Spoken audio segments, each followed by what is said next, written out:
Hello, um, welcome back. Today is a new day to to revisit some lead code questions. So I'd like to clear this part, right, so that I can solve the question again and see how well I will do with the solutions that I provide.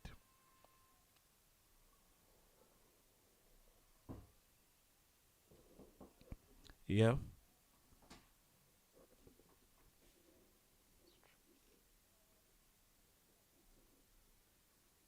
Hmm? You know, her bag. She was. I'm streaming.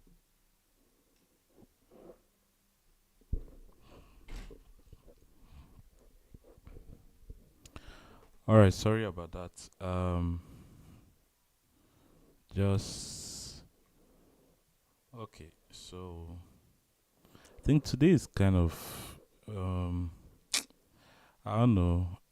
It's not really an exciting day for me, at least. But um yeah, but we can still do solve some question, right?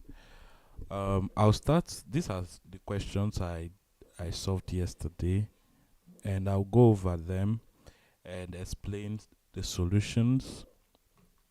Especially this question was very interesting, and we'll see how to solve this question. There's another question. This one, I think, yeah. So there is this question too that I also solved. I mean, this question is really, I think, it's just a how do you put this? I think it's just a trial question for those who are new to trees. It's not really a hard question, so I'll remove this one for now. Yeah, so this is range sum of BST, binary search tree, summing the nodes within a certain range. So we'll look at this. Um, Searching a value in a tree as well, we'll look at that. And we'll see how, let me see. I'll remove all the previous solutions so that I can directly write the code into Leet's code, right? So I'm not going to push any new code to the GitHub repo. The GitHub repo is linked in the description, by the way. So if you want to see these questions, right, you can just go to the GitHub link. Let me pull that from the this part here. Hello, Ransom. Um, Nice to have you in the stream. Welcome, guys. Welcome to the stream. So we have a GitHub repo. So this is the GitHub repository. I'm just going to search, bring this up. So the GitHub repo is here. All right. Now you can see here are some questions I solved previously. You can look. I grouped them by topic, right? So you can, when you want to have a look at the binary search questions, binary two pointer solutions, all of them are here. You can open them and have a read, and also look at how many times I've solved certain questions. So far, this question I only solved it once, which I will have to look at again. Repetition is really good, and it enhances your chance of retaining the solution, right, and understanding the solution as well. So repetition will aid in improving your understanding of every solution you provide. So you can have a look at the, so here's the GitHub repo. It's linked in the description below, so you can have a look and try out some questions on your own. Okay, so enough of that. Let's move on to the first question, we are going to be looking at are also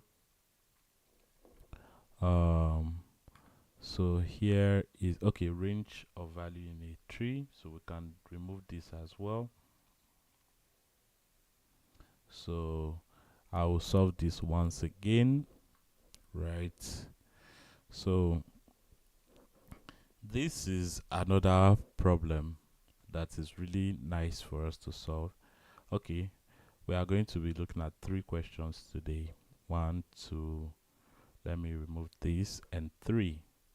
All right, so let's start with the first one. The first one will be search in a binary search tree. Search in a binary search tree. This is LeetCode code 700. You are given the root of a binary search tree BST and an integer value. Find the node in the BST that the node's value equals val, and return the subtree rooted with that node. If such node does not exist, return null. So here is a tree. So what the question is really asking us to do is to find a value in the tree that equals to our value, which is the second input here, and then return that value as part of the tree. And by returning the value itself, we know already this node here has some properties, which is the left and right child, right? So by virtue of having the left and right child, when we return the node itself, we'll return it alongside every node rooted with it, or any subtree rooted with that node. So which is what this part really means. Let me show you how this is done. I will erase the board here and we can have a look. So here is the question. Let's move it to the side. Okay. Where's my pen?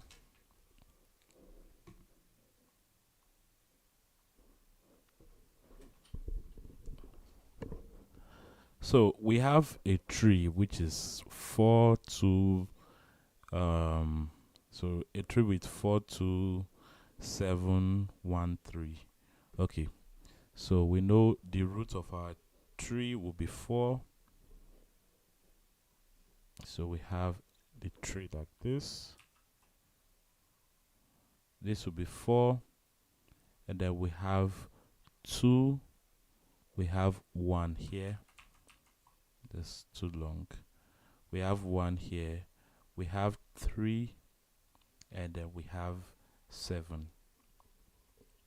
Now our value, our second input is val, which is equal to 2. So essentially what we do when it comes to tree, searching for values is done in a specific order. At least there are different ways you can traverse a tree. There is the pre-order traversal, which is visiting all left node in the left subtree, and then visiting the right nodes in the right subtree. So we will do that. We'll traverse the node from the tree, from the root node, all the way to the left side, right, all the way down until the last leaf node in the left side. And if we don't find our value, we will then search on the right hand side, right, or on the right subtree. So this is DFS, depth first search, which means we are simply going down until we reach a node with null, right? A node or a leaf node, which is also a node that does not have a left or right child node. So now, since we are looking for 2, with the way a tree is structured, we can only decide in which direction we want to go into. So first of all, when we encounter a node in the tree, if the value we are looking for is less than the current node we are at, then it means we are going to travel down the left side of the tree. And the reason why we do that is because every value on the left hand side is lesser than the node you visited previously. So in this case, you can see 4 is bigger than 2, or 2 is less than 1. And as we go down the tree on the left subtree, right, every subsequent value will be lesser and lesser than the previous node. So the previous node's value. So in this case, we are looking for 2. So since 2 is less than 4, it means we are going to search on the left, in the left subtree, right? So we are on the left side. So we visit this node, then we visit this node. At first, we start from this point, we compare with our value. Our value is less than 4, meaning we have to search for 2. So there is a chance that 2 is in the left subtree. And luckily for us, we didn't have to travel too long to find 2. So 2 is at this position here. So this is where we find 2. So we simply return this node itself, right? So when we return this node, when we get to this point and we find this node, when we return this node, it will return it alongside the nodes attached to it, right? Meaning 2, which is a node in its normal form, right? I'll call this tree node. Tree node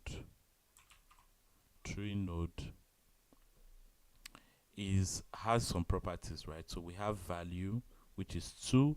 Right child, the right child is the node 3, and in this case, this is a leaf node. It doesn't have a left and right child. And left child of this node is 1. So when we return this node here, it means we are returning something like this, right? We are returning the node alongside its properties. So the right and left child in this case. So let's move ahead and write the code for this. So in the case where we don't find a value, the value in the tree, then we just return null, right? So let's go ahead and write this code. First of all, I usually use a current node to keep track of the node we are at, right? Since we are traversing the nodes in the tree. So we'll say current node is going to be equal to the roots. So we start with the roots. So while there is a current node, I'll just say while current node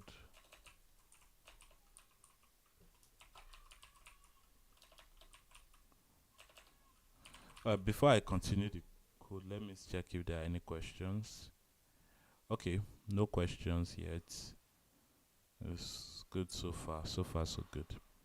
All right, so let me close that. So, I just saw something. Hello, Dan. Hello, welcome. How are you doing?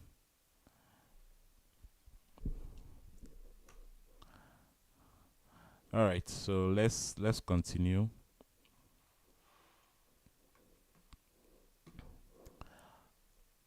So while there is a current node, now we can check if the node's value is equal to our value, right? And if it is, then we just return that node. Otherwise, we continue traversing the node either on the left or the right hand side, depending on the value we are trying to search in the tree. So we say if current node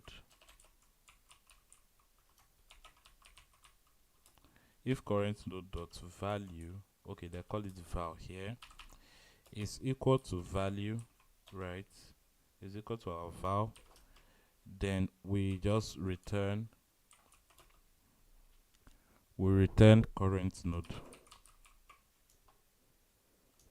current underscore node.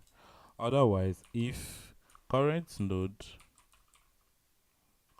underscore node dot value is superior to the value, then it means we are going to search in the left subtree, right? So it's just simply assign current underscore node, and then we say this is going to be equal to current node dot left. Current node dot left. Otherwise, if it's not, then we do current underscore node is equal to current node dot right. Current underscore node dot right. Okay, so here's all we need to do.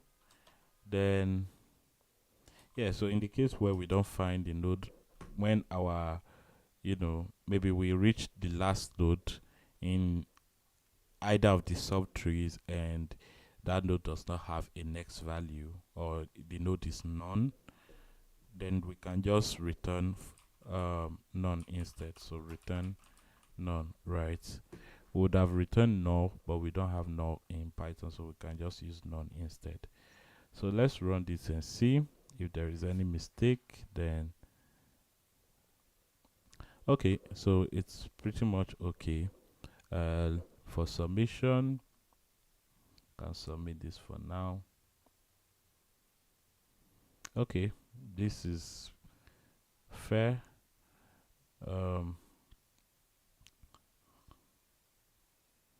It's still the same solution I submitted the other day, but I don't know why it's different today. Maybe because I added some spaces here. I mean, I'm just saying the ratings, right, are usually not correct. So I mean, are usually not consistent. So you might just be worried about it, which is not really the case. Understanding the question is actually what matters, right? So let's move on to the next question. I'll close this,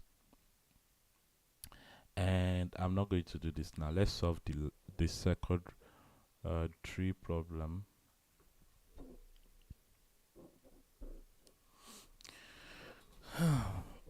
All right. Before I go into the second tree problem, I just made a mistake and closed it. I would have checked if there are any questions. Apparently there are not. Nice. Good to know. Thank you. I'm doing fine too. I'm doing fine. Thank you very much. Thank you very much, Dan. Thank you. Okay, so let's move ahead to the next question. The next question would be range sum of BST. So here in this case, we are going to add nodes values based um on a range, right? So based on a low and high range. So let's read the question. Given the root node of a binary search tree, add two integers, sorry. Given the root node of a binary search tree and two integers low and high, return the sum of values of all nodes with a value in the inclusive range low and high. So let's go ahead and understand what this question is. Yeah. Oh, they started adding prompts now. Interesting. So we have a tree. We've been given a tree, and that was a mistake. Oh, wow. I wasn't expecting this.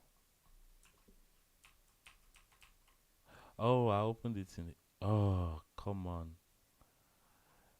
No way. Why did I do that?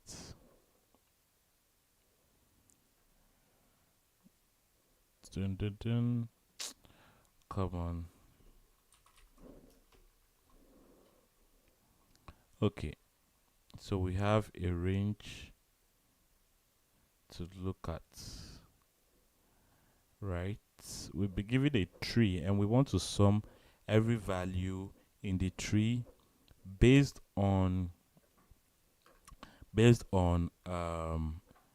the range. So we are giving a low and high a low and high range, right?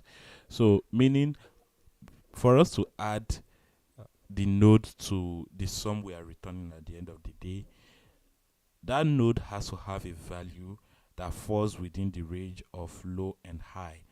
And low and high is also, we are including the boundaries of the range, right? So meaning the value has to either be 7, superior or equal to 7, and less or equal to 15.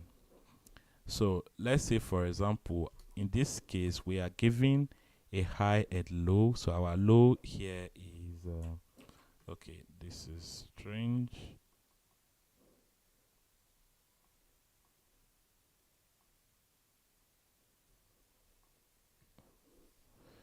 All right, let's see if this is going to be better. Okay, so we are giving low equal to 7, and our high is equal to 15. Now we want to find every node that fall into this range and also add them and return the total sum of those nodes. So here's what we need to do. We need to travel the tree, right? So we need to use either methods of traveling a tree or traversing the tree, which is going to be either um so far I've only done pre-order traversal, so we are just going to stick to pre-order traversal. So with pre-order traversal, we check all the left subtree first before visiting the right subtree. So we start from the root, right? The root value is 10. So we check if 10 is within this range, right? So 10 is superior to 7 but less than 15. So 10 is a valid node to add to our sum. So I'll put sum here. Sum is going to be equal to 10 plus. Then we continue on this side because we are using a pre-order traversal method. So once we reach this point here, the value of our node here is 5, but 5 is not in the range of 7 and 15 inclusive. So we don't include 5 in our sum, right? Now in this case, there is no need for us to continue traveling down because 5 is already less than 5 is not fit for our current range. And also we know all values to the left of 5 are going to be less than 5, so there's no need to go this way.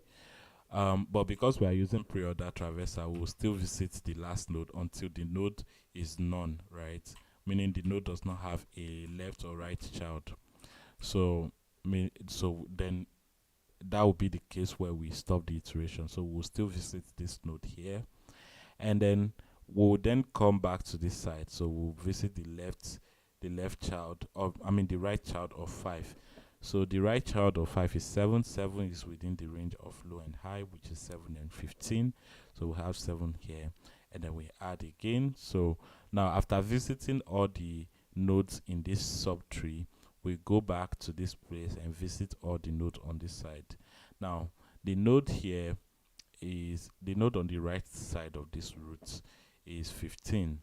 The node has a value of 15, and we know 15 is within this range, right? Within the range of 15 and 7. So we add 15 here, and we check on the left side. This does not have a left node, so we then continue with the right side, which is 18. 18 is not in the range of low and high. Low here is 7 and high here is 15. So 18 does not fit here, so we don't add 18 into our equation. So this will be 17 plus 15, which is equal to 32. So this will be our answer at the end of the day. And we will need to properly visualize how a pre-order traversal actually happens. Now, with pre-order traversal, it is a recursive function call, right? And by recursive function call, I mean a function that calls itself and with the same type of parameters, but the values of those parameters change in every call, right? So let's say, for example, to do a pre-order traversal, we call this function. So I'll write the steps. So we start with a node. We can check if node is not none. I'll just call this if node. If there is a node, so I'll say here, I'll say if there is a node, right? If there is a node in the tree, so let me draw a tree here, a very simple tree. In fact, let's just use this tree and use it for our pre-order traversal. I'll bring this here a little. Okay, this is fair. Now we can start from the root node, right? I'll erase this part. Okay, so we say we start from the root node, right? I'll just say root. If root, right? If there's a root node, then I'll just call this traverse. So we are traversing a root from the root of the tree, right? So let's just put it this way. Now if the root node is not none, right? Here's what we do. We first of all traverse all the left subtree or left child nodes, right? So we do this, we say left child node, so we call this traverse again, traverse left, traverse root dot left. So we do traverse root dot left, right? Root dot left before we call traverse root dot right. Now I'll show you how this truly works under the hood.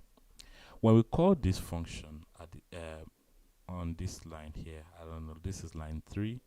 When we call this function here, and we also call this one at the same time, the function calls itself, right? In this case, the function will call itself, but with the left subtree, or with the left child of this root node. And here is what happens within this code, this part here, right? I will quickly dissect what happens. So when we call this node, when we call this part, right, when our code executes up to this point, this here becomes the root, right? This root here, this becomes the root that we initially passed here. So let's put it this way. In the first call of this function, 10 was passed as traverse node, right? So we'll call traverse, and then we pass it 10. Now we know 10 is the value of a node, right? But that node itself has other nodes connected to it on the left and right side. So when we, let me use a different color. So traverse node is called for the first time. I'll call this traverse. Traverse is called, and we pass it 10. Now we know 10 is the root node, so 10 is not null. Now this part here, this function here gets called. Now when this function is called, traverse is called again, then we pass it 5, which is the next node, the node on the left. So 5 is passed here, right? 5 is passed. Now I will not go into this part yet, right? Because we have not reached here yet. So I'll put this on another level. Now when traverse is called with 5 passed into it, then traverse is called again, right? Traverse will be called again. I'll just put this here. Let me put like, okay, I'm just indenting the code. So traverse will be called again, but this time around, right, it will be called with left side of 5. So left side of 5 will be called, which is going to be 3 3 will be passed here, right? Then it will be called again to check if 3 has a if 3 has the next node, because when 3 is called, right, we pass in traverse, traverse, traverse 3 dots left, right? And we know 3 dots left is none, so this ends here. The iteration ends at this point. We can't continue calling the function at this point. So this serves as a base case for us to terminate the recursive call of the function. So now, how do we visit the right side? Well, if you remember, the original form of traverse says we traverse the left and then traverse the right, as long as the root or the current node has a value. I would like to call this node, not to confuse you guys, but let's say even myself, right?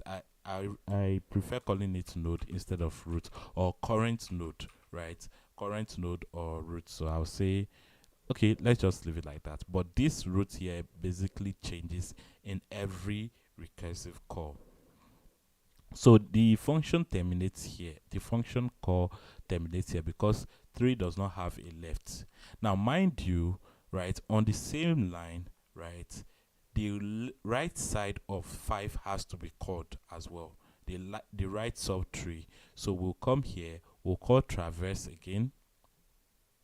Traverse. But this time around, we want to call traverse with 5's left, right? So 5 dots. Sorry, with 5's right. So 5 dots right, which is equal to 7, right? 7 here will be called. And we'll do the same thing again. We'll pass it 7. We'll check 7's left as well, because 7 might have a left child, right? Which is what the recursive call does. So now you can see I indent it once again. So I'll go to this side and call traverse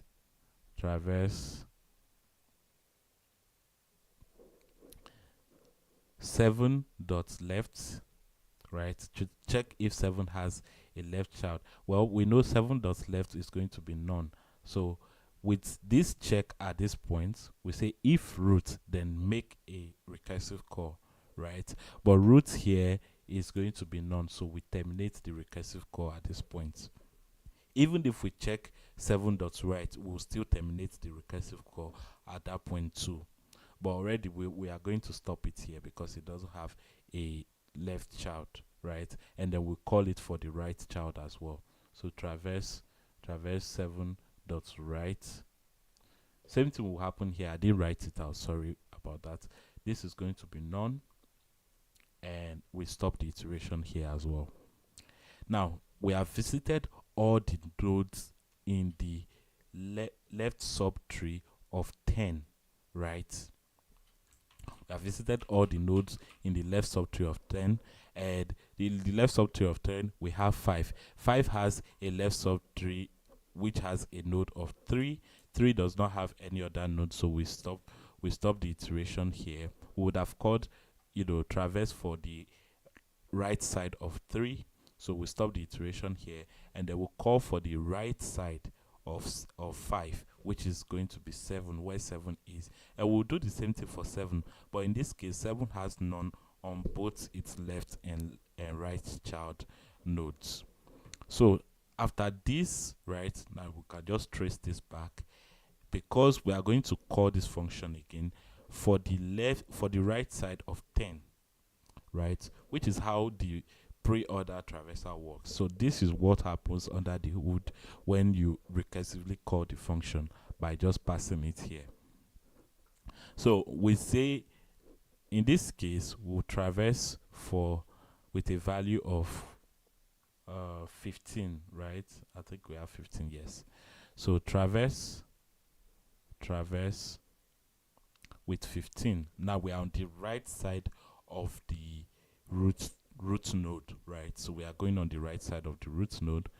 I'm using okay, you know what, let's use this color. I would like to use blue so that it's just different. So we'll say traverse traverse. So right side of 10 is going to be 15. So we'll pass it 15. Now this function will be called for the node with the value 15.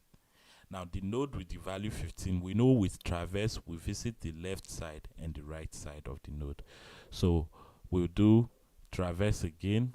We'll say we'll do this. We'll come here. I will indent it to just show that the function is being called within it. So this will be traverse, traverse. Again, we visit left node before right node. So this will be 15 dot left, which is equal to none, right? So we end this iteration here. Then we'll call traverse, and then we pass it 15 dot right, 15 dot right, 15 dot right, and this will be equal to 18, right? 18. And then we'll do the same thing for this. So I will indent it again. So we'll call traverse for 18, right? So we'll do 18 of left, 18 left, which is equal to none. So meaning this iteration terminates here. Traverse right of 18, 18 dot right. This is also none. So we stop the iteration here. Now you can see how the pre-order traversal works under the hood. We visit every node in the tree. We visit the left subtree and then the right subtree. But then while we are visiting, right, to continue visiting, we have to recursively call the function and pass it the next node value. And the function itself naturally checks the left side of the tree, or the left child of the tree, and then the right child of the tree. And by recursively calling the function will keep going to the next node, and every time we call it to point to the next node, either on the left or the right. So let's see if there are any questions. So currently there are no questions in the chat.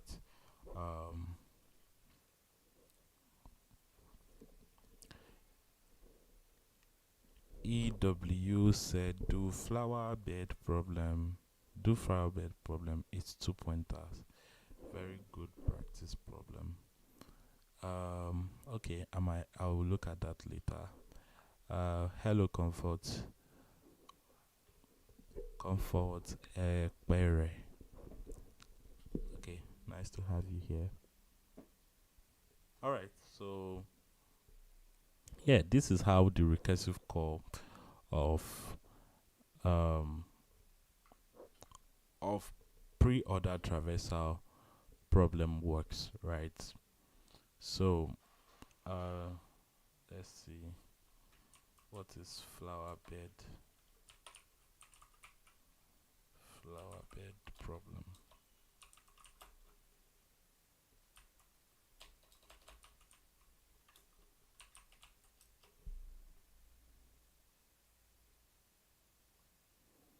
I think, is this the problem?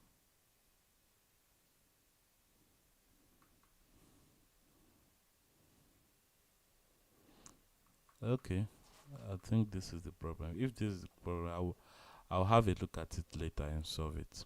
Right. Okay. So let's write the code for this. Now, how do we recursively? So we know how to traverse the nodes in the tree. So while traversing the nodes, right, we need to find out if that node has a value within this range, and then we'll call that function, right? We'll call the function, and here's what we need to do. We'll say, so traverse this tree. I'll call this. I'll say, first of all, we need to start with we are recursively traversing the nodes, and we are given two values, a high and low value, which are the ranges in which we have to get our nodes value to be able to add them to our total sum, right? So we start here. We say I'll take this image. Let's go down. Okay, so we are here. All right, when we start at this point, we can use the pre-order traversal method. So we can say if this node is within this tree, right? If this node has a is not none, if this node has a value, then we can use a recursive pre-order traversal to find every other node, right? So, but first of all, we need to check if this node is within this range, right? If the node at 10 is not none, and then we can then say if this node has a value within the range of 7 and 15, 7 and 15, then we can add this to our sum, right? So we'll have a sum that we increment every time with a node's value that falls within this range, the range of 7 and 15. So, and we increment this value every time. So in this case, we'll have 10. 10 will be added to our sum. And now we also need to be able to traverse all the left subtree for values that are, you know, superior to 7, right? Superior to the low part of this node. And the reason why we need to do this is to ensure that we visit all the left subtree before for values that are within this range, right? For values that are either for values that are superior to 7, right? Values that are superior to 7. So we visit all the left subtree, and for values that are less than the high, we visit the right subtree, right? So that's one way we can do this. So we can visit the left subtree and the right subtree, and if the tree's node is none, we can just return 0, right? We just return 0. So every time we recursively call this function, we can add the value of that call to our sum, right? And at the end of the day, we just return the sum instead. Okay, so let's do that and see. I'll come here and say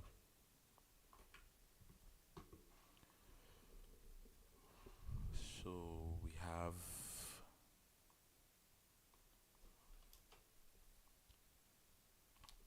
first of all, we know we do if node, then we for this for pre-order traversal, we check if the root has a value, right? In this case, we have to check if root is none. So if root is none, then we return 0, right? Because all of these values will then be added back into our sum, right? So I'll create a sum node here, sum underscore nodes, and I'll set this to 0, right? Now I'll say if root, so sorry, if high, right? If high, okay, let's use left first. If low is less or equal to root dot value, root dot val is less or equal to high, right? Then we can say sum nodes plus equal root dot value. Otherwise, if the if root dot value root dot value is superior to the low boundary, then we do some nodes. So we traverse the um left subtree. So we can just call this function again, right? uh can do self we can use self to access the function, right? If you do this, let's see self. Okay, this doesn't work here. Well, let's do it this way. So we'll pass it the right, sorry, we'll go through the left, root dot left, right. We just pass it to root dot left. Now when this is called, right, a sum will be calculated. Okay, we want to be able to add the value back to the sum, right? We want to increment the sum, so we'll just say sum underscore nodes plus equal this, and then we'll do the same thing for the right as well. So I'll just duplicate that and say if this is less than the high, so meaning we are going to check on the high side, right? High, then we'll just call this root dot right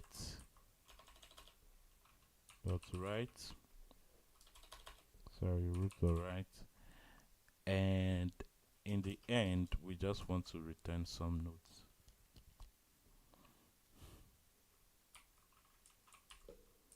Return some nodes.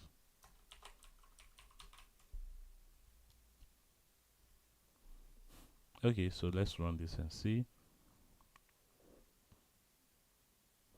Okay, so there is no value, it's val. Instead of value we have val instead. Did I use value anywhere else? No.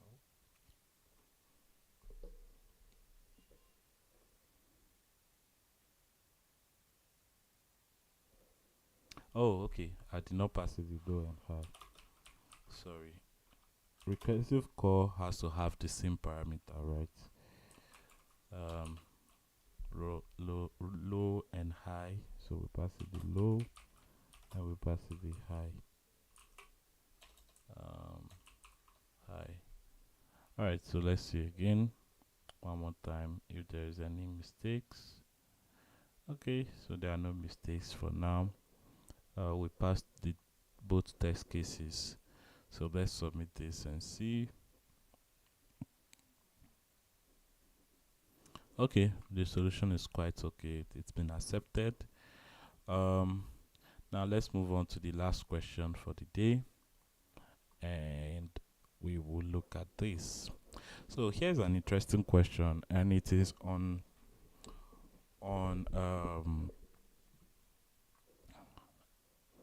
linked list.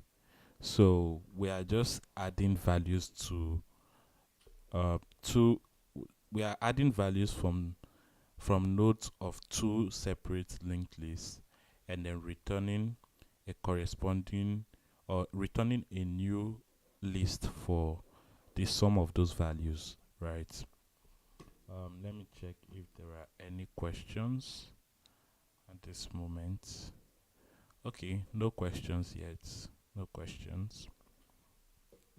All right, so let's kick it off. Let's read the question. You are given two non-empty linked lists representing two non-negative integers. The digits are stored in reverse order, and each of their nodes contain a single digit. Add the two numbers and return the sum of a linked list, and return the sum as a linked list. Sorry. You may assume the two numbers do not contain any leading zero, except the number 0 itself. So we have an example here. So here are two lists. We are given two lists, and we want to add the values in both lists, right? So the first list has 2, 4, and 3, and then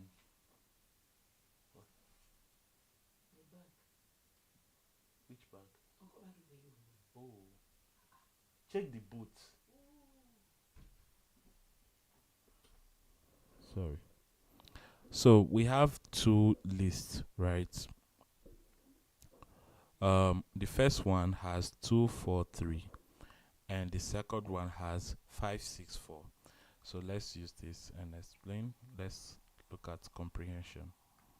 So I'll take this, move it down, right? Okay. So here is our list. Now the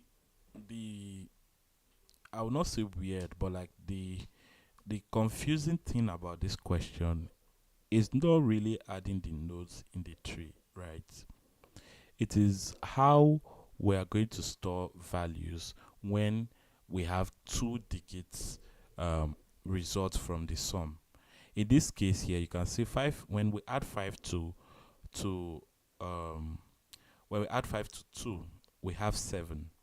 But when we add 6 to 4, we'll have 10. But we can't store 10 in a single node, right? We need to carry out 1 and then store 10 instead. It's just like normal addition, but in this case we are doing it in the other way, right? We are not adding the values from left to right, we are adding the values from right. Sorry, we are not adding the values from right to left, we are adding the values from left to right, meaning our addition has to start from the head of the list and then we add every value until we reach the end.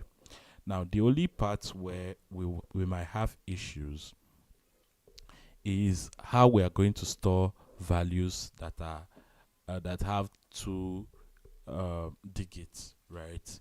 So here's what we need to do. The steps to solve this question is to traverse the list simultaneously, and by simultaneously I mean we are visiting each node, right, at the same time, and then adding the values in that position, right, or in those nodes. So in this case we'll visit 2 and 5. So we'll create a new node at the end of the day, a new tree, a new list. Sorry, we'll end up with a new list. So this will be 7. So in the case, this will be 7, and then we move on to the next part, right? This will be 4 and 6. Now, how do we store 10? Obviously, we can't have 10 like this, right? We want to have a node with the actual. It's going to follow the normal way of adding values in a in normal mathematics, right? So we have 2, 4, 3, right, and then 5, 5, 6, 4. Now we want to add these values in this order. So normally we would have calculated from here. We'll have 7, then we'll have 10 here, then we'll write 0 and take out the 1 and add it to this. So we make our addition from this side to this point, right? But this time around we are not adding in that direction, we are adding from this point to this side. So meaning when we get to this point where we have 2 plus so this is going to be 7. Here we'll have 10, but we can't write the 10 here. We can't write 10 like this, right? Because the result we get from this addition will be the form in which our resulting list will look, right? So we'll do 7, and then when we get to this point, since it's 10, we'll write 0 and carry out 1. Then when we add 4 to 3, we get 7, but we add the 1 we carried out previously, and we end up with 8. So which is what our resulting list would look like. Now, two things: we traverse the list simultaneously. So in the case where we have a list that has more value than the other one, right, we'll just assume that the next node of the previous list or the second list will be 0, right? So we know when we add 0 to any value, it does not affect the outcome, even though that value does not exist. So we'll just do that. And the second thing is how to carry the values, right? When we have two um, 2 digit numbers. So here is what we need to do. First of all, carrying out values has, so this is something we're not taught. We're just taught, oh, if you end up with 2 digit values, then you just carry out one and then leave the other one there. But when you look at this, right, when you look at this is 10. We don't write 10, we write 0 and we carry out 1. So what does this really mean? This is something we need to understand. This simply means that when we divide 10 by 10, the remainder is 1, right? When we divide 10 by 10, we end up with 10, right?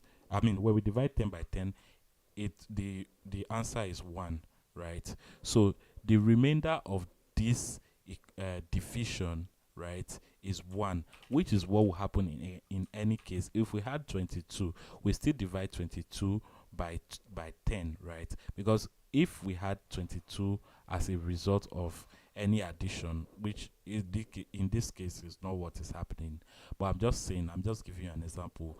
Carrying out a number means we divide the number by 10, right? And we write the result here.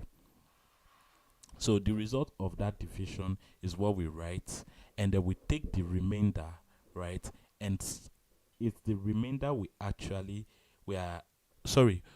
divide by 10, right? When we divide by 10, the answer of this division is what we are carrying out, right? And then what we leave here is the remainder of the division. Let me go over it again. I probably confused you in the beginning. What we do in maths is to add values, and when we have values that are superior, that are larger, we carry out 1, right? Because we can't write the same value at the same position. So let's say we have 50, right? We have another 50, let's say 150 here. Now 0 plus 0 is 0. 5 plus 5 is 10. We can't write 10 here like this, right? We have to write 0 and then carry out 1. Now we add this 1 to what is left here to end up with 2. So the addition here will be equal to 200, which is what we end up at the end of the day, which is what we end up with at the end of the day. So let me go over it again. So I really need to cover this properly so that it is clear what I'm doing. Let me use a color. Okay. So we have, let's say we want to make the addition of 50 plus 150. 0, we start from the right hand side towards the left, right? So 0 plus 0 is 0, right? Let's put 0 here. 5 plus 5 is 10, but we don't write 10 here. Instead, we write 0 and we carry out 1, right? And then we take this 1 here and add it to this other one here, and we end up with 2, right? But the reason how we were able to carry out, 1 from 10 is not really explained, at least in my case, right? So what really happens is the carrying out is simply a sequence of division, right? So here's what I mean by that. If we have 10 and you divide 10 by 10, right? You divide 10 by 10, right? You will end up with 1. So this 1 here is what we carry out, right? Any number divided by itself is equal to 1, right? So you divide 10 by 10, it's equal to 1. So you carry out the result of the division by 10, which is 1. So that is what we carry out, and we add it to the next integer, or the next number on the other side, which is the left side, right? And then what we leave here is the remainder of this division. Now the remainder of this division here will be equal to 0, right? So this is what we carry instead, and then we leave it here. So by understanding this, we know what to do next. So we traverse the list, we find out the numbers we want to carry out and the one we want to leave, right? So in this case here, the answer of this division here would have been 10, but we can't store 10 as a single node in this list. So we do, the value we store in the node instead will be equal to 10, the remainder of the division of this answer, which is 10 in this case coincidentally, and we divide this by 10, right? So this will result to 0. So the remainder of the division is going to be 0, and then we use 0 instead as the node we want to store in the resulting list, which is going to be this. Then we take the 1, right? We carry out 1, so we store 1 in a variable, and then in the next addition we make, we just add the carried out value to this part. So, and with that, we'll be able to simultaneously sum the values in the list, right? And then return the resulting value as a new list instead. So let's do that now. First of all, I'll create a value. I'll create a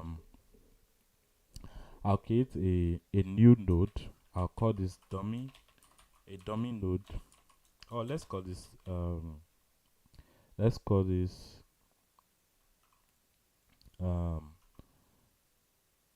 okay, let's call this, I don't like using okay, I like using terminologies that are really related to the particular data structures that I'm working with. So I'll call this results node. So our results node is going to be equal to a new node. So I'll call this list node.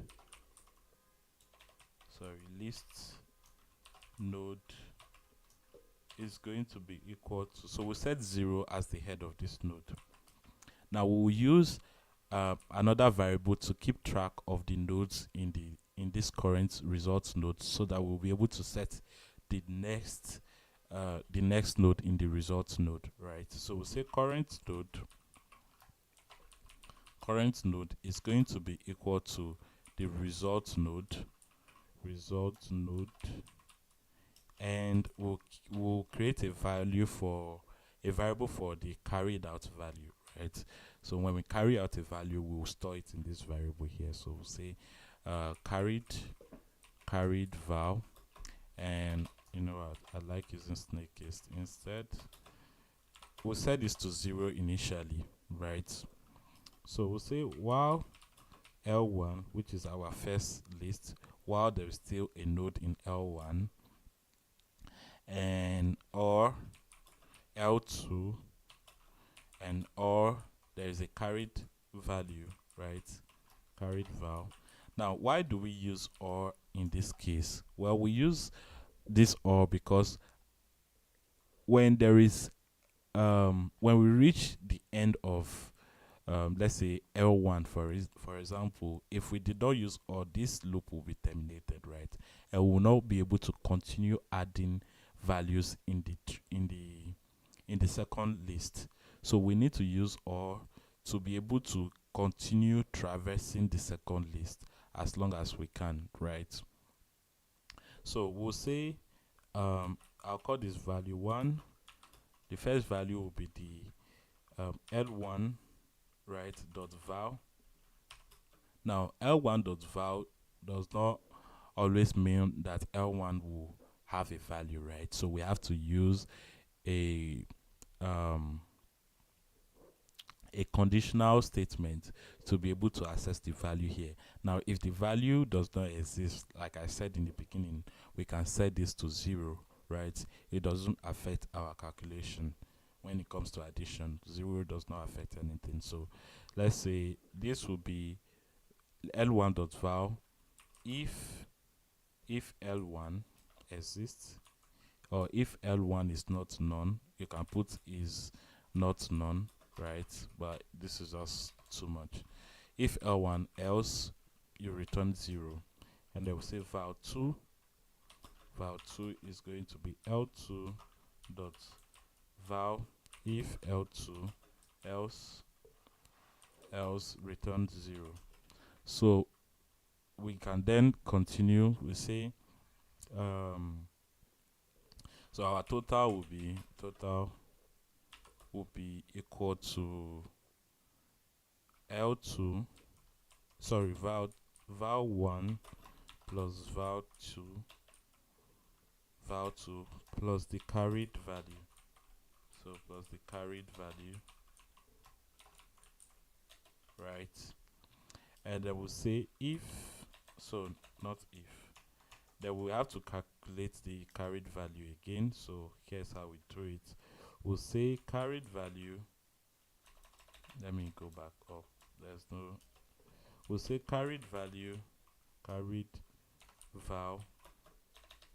should be equal to the division of this value, right? So this is going to be total, and then we'll divide it by 10. Now we need to round this value to the nearest 0, so this is going to be divided by 10 like this, double division. And we'll say new node, so the new value we are storing in our current node here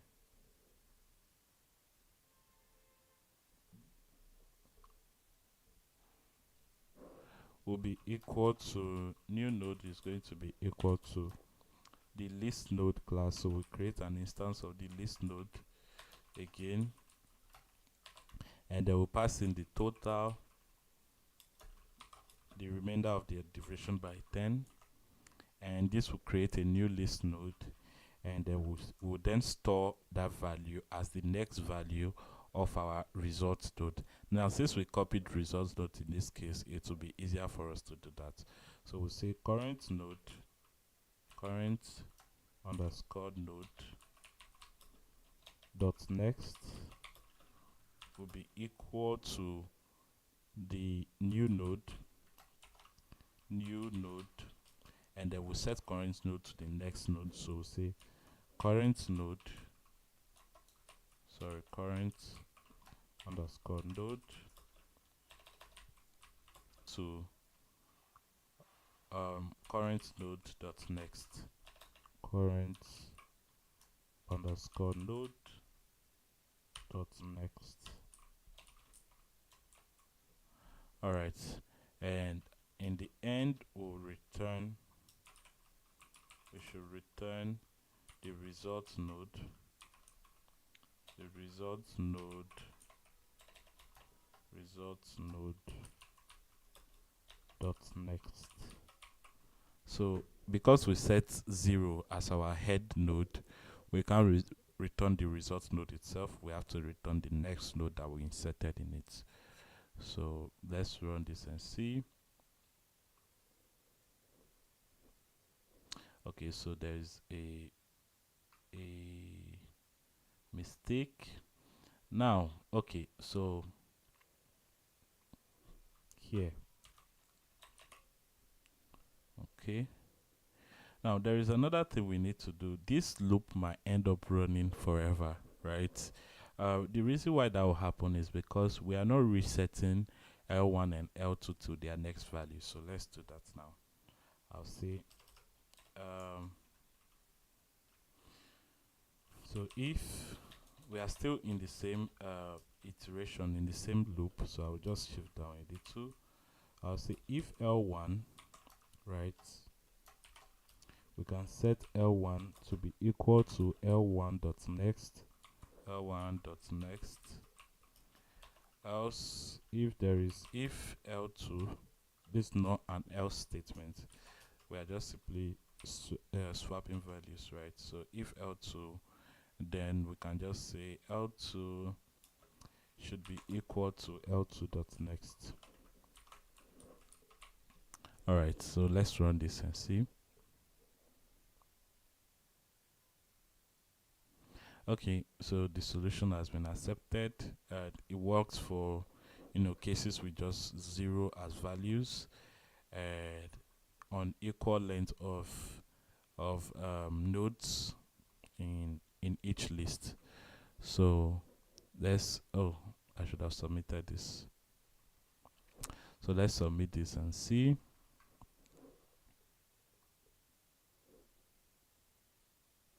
You can see the solution works quite well. And now let's talk about the time complexity of this solution. Well, the time complexity of this solution, I would say it's going to be O of n because we are visiting every node in the tree simultaneously.